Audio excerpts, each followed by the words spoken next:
Hey everyone, welcome back to Virgo. Um, okay, so I need to talk to you today about something that I think a lot of us carry around but almost never say out loud. That question. You know the one that shows up at 2 in the morning when everything is quiet and your brain refuses to let you sleep. Why haven't they reached out? What is actually going on over there? Because you can feel something, you can feel that this isn't finished, that there is something still alive in this connection, and yet the silence keeps stretching and you're sitting with it trying to make sense of it. Today we're looking at what is actually happening on their side, the real reasons, the ones that don't get talked about, and why none of it is the end of the story. As always, take what resonates, leave what doesn't, and if this one is landing for you, subscribe because we are just getting started. Let's go. Silence is one of the most misread languages there is. We tend to interpret it through the lens of what we fear most. If we fear abandonment, silence sounds like departure. If we fear rejection, silence sounds like a verdict. If we fear that what we felt was never mutual, silence becomes the confirmation of that fear, the proof we were dreading, arriving without words, which somehow makes it worse. Uh, but silence is almost never what it sounds like from the outside. From the inside of it, from the place where the person who is not reaching out actually lives, silence is rarely peaceful. It is rarely the sound of someone who has forgotten you, or moved on cleanly, or simply stopped caring. Silence, when it sits between two people who have shared something real, is almost always the sound of something unresolved, something being held, something that has not yet found the form it needs in order to be spoken. And what is unresolved is not indifferent. What is held is not gone. What has not yet found its form is still very much present, still warm, still active, still looking for the right conditions to finally become something expressible. The silence you have been sitting with is not empty, it is full, uncomfortably, pressingly, unmistakably full. And understanding what is filling it may change the way you have been hearing it entirely. Let's talk about the first thing that keeps people from reaching out, because it is perhaps the most common and the least talked about: fear of their own feelings. Oh, not fear of you, not fear of rejection, though that exists too, and we will get to it, but something more foundational than that: the fear of what reaching out would confirm about themselves. Because to reach out is to admit something, it is to take an action that only makes sense if the feeling behind it is real. And for some people, people who have learned to be very careful about what they admit, especially to themselves, that confirmation is the most frightening part. Think about it this way: as long as they haven't reached out, they can maintain a certain narrative. They can tell themselves it was casual. They can tell themselves they are fine. They can construct, with some effort, a version of reality in which what they felt was not as significant as it seemed in the moments when they were feeling it. The silence, paradoxically, is not evidence that they don't care. It is evidence that they care enough that caring feels dangerous. Reaching out would dismantle the narrative. It would be an action that their own inner critic could point to and say, "See, you're not fine. See, you do care. See, this is not as manageable as you have been pretending."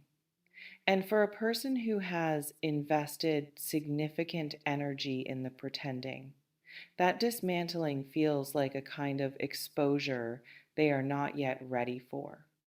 so they stay quiet, not because they have nothing to say, but because saying it would require admitting something they are still in the process of making peace with.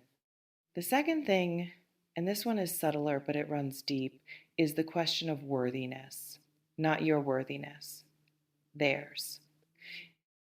There is a particular kind of person who pulls back from connection, not because they don't want it, but because some part of them has decided, usually through old experience, usually through wounds that predate you by years or even decades, that they are not someone who deserves to be received well, who does not quite trust that if they show up fully, honestly, without the protection of distance or detachment, they will be met rather than turned away. This is not always visible from the outside. In fact, it is often the people who appear most confident, most self possessed, most comfortable in their own skin who carry this particular wound most quietly. Because the confidence is real, it is just incomplete. It exists in certain rooms and not in others.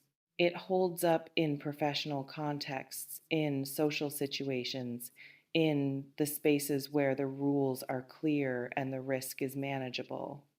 But in the specific, uncontrolled, deeply personal space of reaching towards someone who matters, it falters. It goes quiet. It becomes suddenly acutely aware of all the ways this could go wrong. And so they wait. They tell themselves they are being careful. They tell themselves they are reading the situation. They tell themselves that they will reach out when the time is right, when they feel more certain, when something shifts. But what they are really doing is postponing the exposure of a vulnerability they have not yet decided to trust you with. That is not a small thing to understand because it means the silence is not about you. It is about something much older than you, something that was in place long before you arrived and will need to be worked through carefully in its own time before it can be set down. The third thing is pride. And I want to be careful here because pride gets a bad reputation that it only partially deserves. Pride, in its most destructive form, is the thing that keeps people from saying what needs to be said because saying it feels like losing. Like conceding something, like handing someone a power over them that they are not willing to hand over. This kind of pride is a wall, and walls, by definition, keep things out. But there is another kind of pride, softer, more complicated, more human, that is really just the protection of something tender, the reluctance to be seen wanting something before you know whether the wanting will be honored. The unwillingness to make yourself vulnerable in a direction you're not certain is safe. This kind of pride is not arrogance. It is a scar that has learned to present itself as a boundary. The person who is not reaching out may be operating from this second kind of pride. They may have been in situations before, perhaps even in situations with you, or situations that your connection reminds them of, where they reached and were not met, where they showed something true and felt it received badly, where the cost of openness turned out to be higher than they were prepared to pay. And so the pride holds them in place, not because they don't want to move, but because the last time they moved in this direction, something happened that made moving feel dangerous. The pride is a memory more than anything, a memory the body carries even when the mind has technically moved on.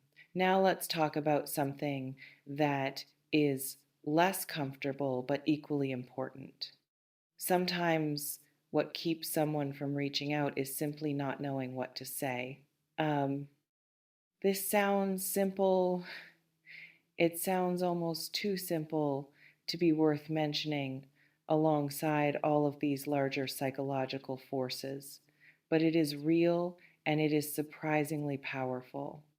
There are feelings that are so large, so layered, so full of contradiction and nuance and things that have never been said before that the ordinary vocabulary of reaching out the hey or the I've been thinking about you or the I miss you feels completely inadequate to contain them. And for a person who cares deeply about being understood, who would rather say nothing than say something that misrepresents what they actually feel, that inadequacy is a genuine obstacle, every draft of the message falls short. Every version of the conversation they rehearse in their head either goes too far or doesn't go far enough.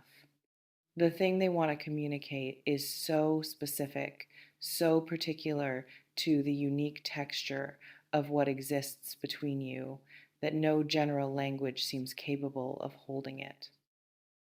So they say nothing, not forever, but for now, while they look for the words that are large enough and precise enough to carry what they actually mean, while they find the courage to send something imperfect rather than waiting indefinitely for something perfect, that search is happening quietly, internally, persistently, but it is happening. And then there is timing. Uh, Not in the mystical sense, not the sense of waiting for the universe to align or for some external signal to confirm that now is the right moment, but in the very practical, very human sense of a person navigating their own life with its own complications and pressures and moving parts, trying to figure out when and how to introduce something significant into an already complex picture. Reaching out when it genuinely matters, when what is on the other side of the reach is something real and potentially life altering, is not a casual act. It is a decision. And decisions of that magnitude deserve consideration, deserve a moment when the person making them feels grounded enough to handle whatever comes next, when they are not in the middle of something else that requires all of their attention, when they can be present for the conversation rather than half somewhere else. The timing may simply not have aligned yet, not because they are careless, but because they are taking this seriously enough to want to do it right, to wait for the version of themselves that can show up fully rather than sending a fragment of their attention in your direction and calling it enough. That kind of carefulness is, in its own way, a form of respect, even if it doesn't feel that way from the outside, even if the waiting is its own particular kind of difficult. Here is what all of these things have in common. Every single one of them, the fear of feelings, the question of worthiness, the protective pride, the search for words, the question of timing, every single one of them is internal. Every one of them is happening inside this person, in the private architecture of their own psychology, in ways that have nothing to do with the absence of feeling and everything to do with the overwhelming presence of it. People do not wrestle with things they are indifferent to. People do not lose sleep over connections that mean nothing to them. People do not rehearse conversations or draft messages and delete them, or feel the pull of someone's absence. None of that happens around something casual. None of that is the behavior of a person who is simply unbothered. What looks like distance is proximity wearing a disguise. What sounds like silence is a very loud interior experience that has not yet found its way into sound. And here is the thing about interior experiences that are loud enough and persistent enough and real enough, they tend eventually to find their way out. Not always in the form we expect, not always on the timeline we would choose, but they surface. They find the crack in the silence and they move through it. Because the human need to be known, to have what is true inside us meet something equally true in another person is more powerful than almost any of the forces that keep us quiet. So, what does this mean for you right now in the middle of the waiting? It means the silence is not a verdict. It means the absence of contact is not the same as the absence of feeling. It means that somewhere on the other side of the quiet, something is in process being sorted, being worked through, being slowly and imperfectly made ready to cross the distance. Uh, it also means, and this is the part I want you to really hear, that you are allowed to live fully in the meantime. You are not required to hold yourself in suspension while someone else works through their process. You are not required to keep the door open so wide that it becomes a draft. You can tend to yourself. You can invest in your own life, your own joy, your own becoming with full attention and full presence, not as a strategy, not to seem less available, but because your life is worth that investment, entirely independent of what someone else decides to do with their feelings. The waiting does not have to be the defining feature of this season for you. It can be one thread in a much larger, much richer picture, present but not dominant, acknowledged but not consuming. What seems to be true, what feels like it is underneath all of this, moving slowly but with real intention, is that the silence is temporary. That the distance is not the final form this connection will take. That the person on the other side of the quiet is not absent. They are simply still finding their way through everything that has kept them in place. And when they find their way through, when the fear settles enough, when the words arrive, when the timing finally opens up, when the pride loosens its grip, what reaches you will carry the weight of everything that was held back before it. It will arrive having been considered carefully, having survived the arguments against it, having waited until it was ready to be real. That kind of arrival is worth something. That kind of feeling, the one that persists through all the reasons it should have been let go of, that stays alive through silence and distance and the long, difficult work of making peace with wanting something that is not a small thing. It is in the quiet vocabulary of how people actually love each other with all the fear and the hesitation and the imperfect timing and the words that take too long to find it is quite a significant thing. Hold yourself well in the meantime. You deserve that entirely on your own terms. And stay open, not desperately, not anxiously, but with the steady, grounded openness of someone who knows their own worth well enough to wait for something real. Because something real is still in motion, on the other side of the silence, moving toward you in its own time, but moving.